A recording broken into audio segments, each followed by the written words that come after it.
Hello everyone, this is Neha and I hope you are all doing so great in your studies. जैसा कि आप सभी को पता है कि ये हमारी प्रॉफिट एंड लॉस की सीरीज़ का पार्ट 4 होने वाला है और इस पार्ट 4 में हम करने वाले हैं mains related questions. So basically ये मेंस रिलेटेड क्वेश्चंस आपको एसबीआई क्लर्क मेंस में, एसबीआई पीओ मेंस में, सारे मेंस में काम आने वाले हैं। ठीक है, so without wasting any time please like share and subscribe our channel and please do support.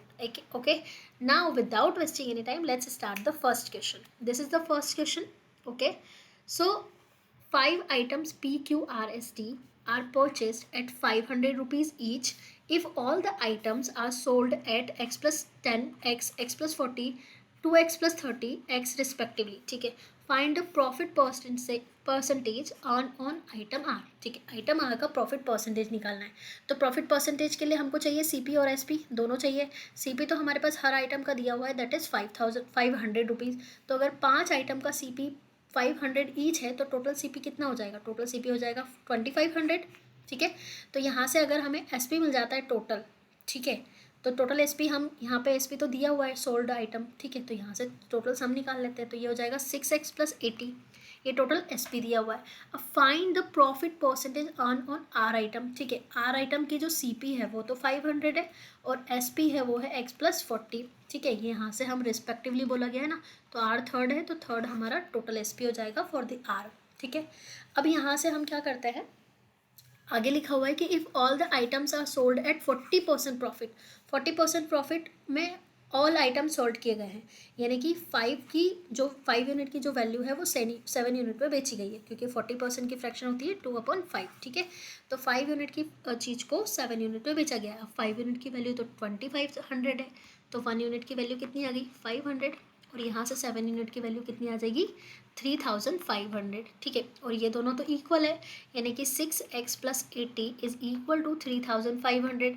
यहाँ से x की वैल्यू निकाल लेते हैं। तो 6x इज इक्वल टू 3500 में से 80 माइनस करेंगे तो 3420 आ जाएगा। यहाँ से x की वैल्यू निकाली 570, x की वैल्यू कितनी आ गई? 570।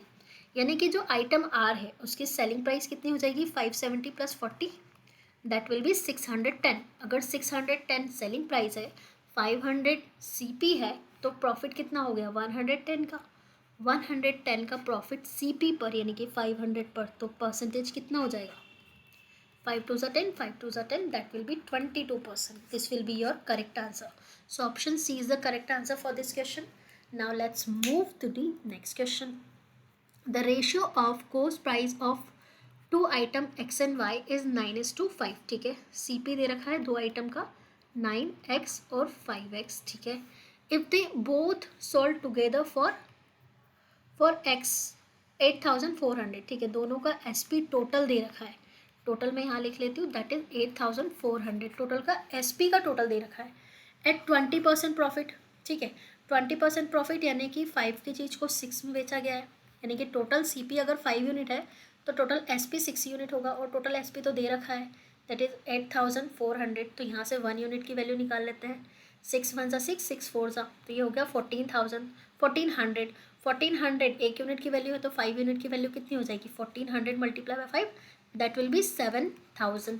अगर 7000 टोटल है तो यहाँ से भी तो हमें टोटल ही मिल रहा है, दैट इज़ 14x। तो अगर 14x की वैल्यू 7000 है तो x की वैल्यू कितनी आ जाएगी? 500। x की वैल्यू अगर 500 है, 9x की वैल्यू कितनी आ जाएगी? 4500, और 5x की वैल्यू आ जाएगी 2500। ठीक है, पूछा क्या गया है, आगे पढ़ते हैं। Then the profit percentage on the item x, मतलब हमें सिर्फ x से मतलब है, y से मतलब नहीं है। If the difference between the selling price of x and y is 1200। ठीक है, तो दोनों की सेलिंग प्राइस का सम भी दे रखा था, यानी कि दोनों की selling price x plus Y की selling price S P of x and S P of Y का सम दे रखा था 8400, और उन दोनों का डिफरेंस, और यहाँ पे दे भी रखा है कि x की वैल्यू जो है वो ग्रेटर है y की वैल्यू से, यानी कि x माइनस 5 भी दे रखा है, दैट इज़ 1200। यहाँ से हमें y कैंसिल हो गया, x की वैल्यू निकाल लेते हैं, इन दोनों को ऐड करते हैं, तो ये हो जाएगा 9600। x की वैल्यू कितनी आ गई? 48000। यानी कि जो सी पी ऑफ x है, एस पी ऑफ x है, वो होगा 48,500। 4500 की किसी चीज़ को अगर 4800 में बेचा जा रहा है, यानी कि 3300 का प्रॉफिट हो रहा है। 300 का प्रॉफिट सीपी पर यानी कि 4500 पर, तो परसेंटेज कितना हो जाएगा? 0 0 कैंसिल, 100 अपॉन 15। सो 1/15 की फ्रैक्शन कितनी होती है? 1/15 किस परसेंटेज की फ्रैक्शन होती है? ये होता है 6.666 percentage. So option D is your correct answer. अगर परसेंटेज नहीं भी पता है तो हम डायरेक्ट डिवाइड कर सकते हैं 100 को 15 से। 15 6 90। Now it will give you 10. Now you will place point. Again it will make 100, then 6 as it is. So this is the right answer for this question. Now let's move to the next one. Next है quantity based question. Basically इस question में आपको बताना है कि quantity 1, quantity 2 and quantity 3 में क्या relation है। तो हम पढ़ते हैं सबसे पहले फर्स्ट क्वेश्चन, ठीक है। फर्स्ट क्वांटिटी दे रखी है, that is Shilpa marked rice 20% about the cost price, ठीक है, and sold it at 10% discount, ठीक है। तो यहाँ पे CP SP का रेशियो हमको मिल जाएगा। CP SP का यानी कि CP MP का रेशियो 5 यूनिट की वैल्यू को 6 यूनिट मार्कअप किया हुआ है, और फिर 10% का डिस्काउंट भी दिया है इस पर। इसको 60 और इसको 50 और इसको 60 मान लेते हैं। 60 पर 10% का डिस्काउंट यानी कि -10 यानी कि 54 में इसको बेचा गया होगा। अब आगे क्या बोला जा रहा है, यानी कि CP और SP की रेशियो हमको यहाँ से मिल गई 50 और 54। अब बोला क्या है आगे, using a faulty machine, okay. So ये डिसऑनेस्ट सेलर का कॉन्सेप्ट हो गया, ठीक है। Using a faulty machine she sold only 1600 grams for the price of every 2000 grams, यानी कि 600 तो वो दे रही है, पर पैसे किसके ले रही है? सेलिंग प्राइस वो ले रही है 2000 ग्राम्स के अकॉर्डिंग, ठीक है। वो दे रही है 1600 ग्राम्स, पर वो जो प्राइस ले रही है फॉर द सेलिंग प्राइस वो कंसिडर कर रही है 2000 ग्राम्स की। तो अगर हम वर्टिकली मल्टीप्लाई करते हैं तो CP और SP का रेशियो मिल जाएगा हमको यहाँ से, ठीक है। वर्टिकली मल्टीप्लाई करते हैं तो 2 0 कैंसिल, फिर ये 4 टाइम और ये 5 टाइम, 4 से कैंसिल, फिर ये 5 से ये कैंसिल 10 टाइम, तो ये हो गया 40 और ये हो गया 54, ठीक है। बेसिकली ये हो गया 20:27, यानी कि 20 पर 7 का प्रॉफिट, यानी कि 7 का प्रॉफिट 20 पर हुआ है। So that will B quantity 1 कितनी आ गई? 35%। दिस इज द क्वांटिटी 1, ठीक है। यहाँ से क्वांटिटी 1 आ गई। अब हम बात करते हैं क्वांटिटी 2 की। तो क्वांटिटी 2 में क्या बोला है, the cost price of an item is 120, ठीक है।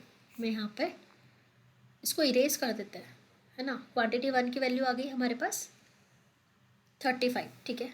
क्वांटिटी 1 की वैल्यू यहाँ से आ गई 35%, ठीक है।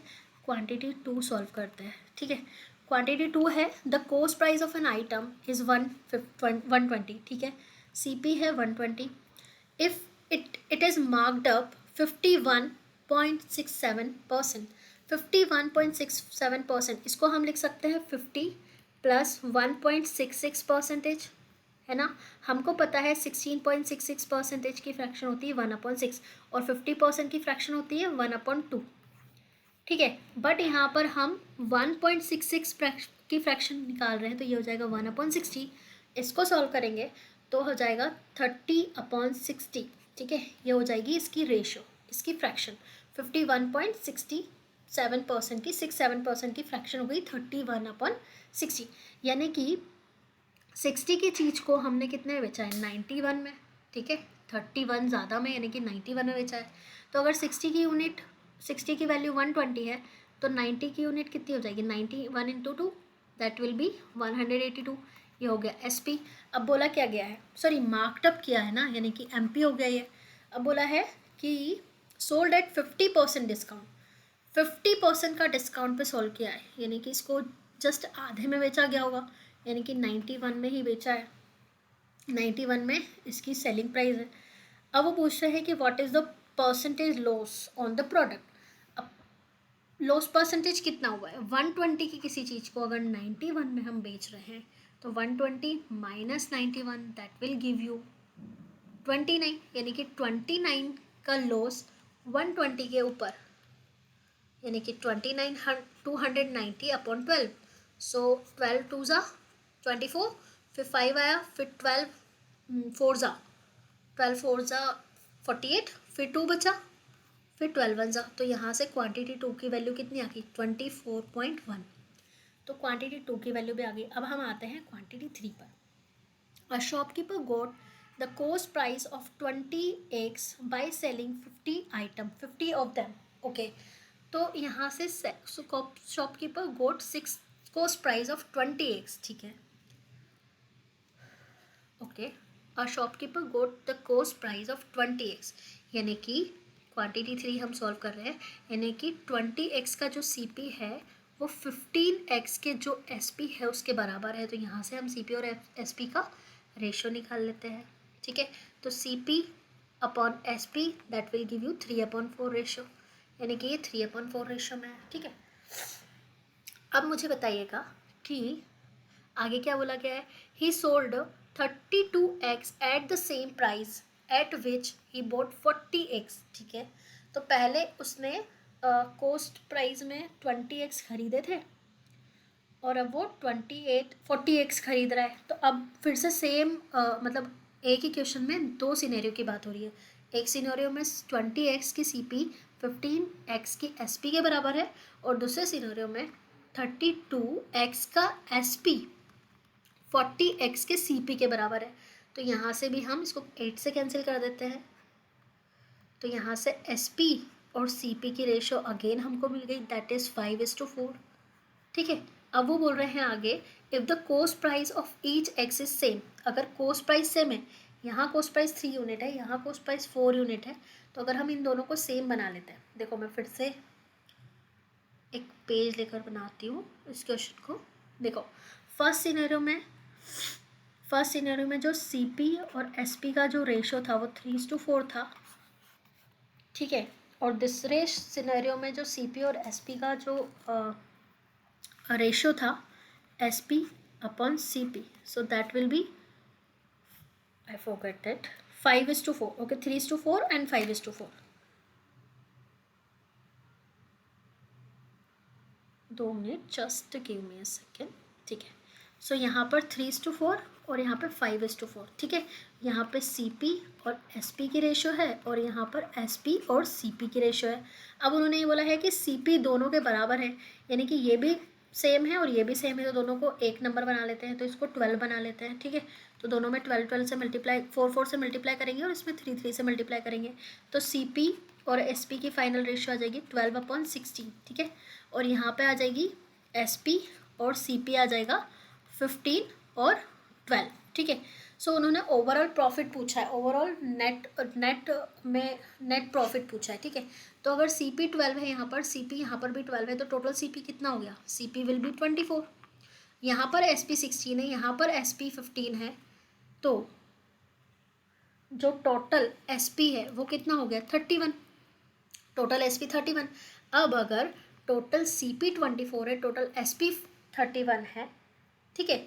बट एक चीज़ का ध्यान रखना है हमको, एक चीज़ का ये ध्यान रखना है कि उन्होंने बोला था कि जो फर्स्ट सिनेरियो में जितने 20 eggs खरीदे थे उसने, और इसमें 40 eggs खरीदे थे, यानी कि नंबर ऑफ eggs का जो रेशो है वो 1:2 है यहाँ पर, यानी, है ना। तो यानी कि जो ये CP और SP का रेशो मिल रहा है वो 1 यूनिट के हिसाब से मिल रहा है, और ये जो CP और SP का रेशो मिल रहा है वो 2 यूनिट के अकॉर्डिंग मिल रहा है ना। तो टोटल CP और SP ये तो नहीं होंगे, ठीक है।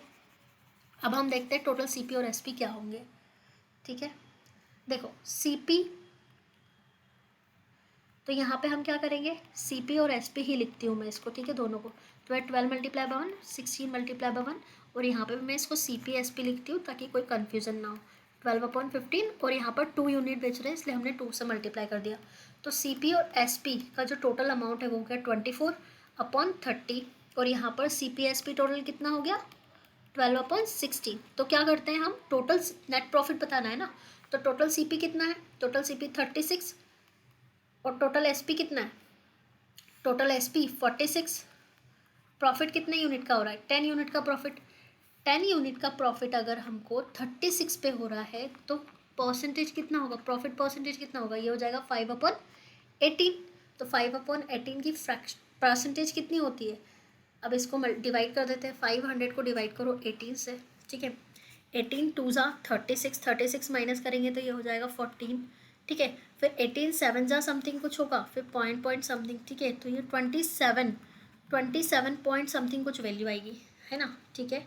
सो थर्ड क्वांटिटी से हमारा आंसर कितना आया, 27.1। इसका स्क्रीनशॉट ले लो क्योंकि ये इरेज होने वाला है अब, ठीक है, 27% समथिंग कुछ आएगा।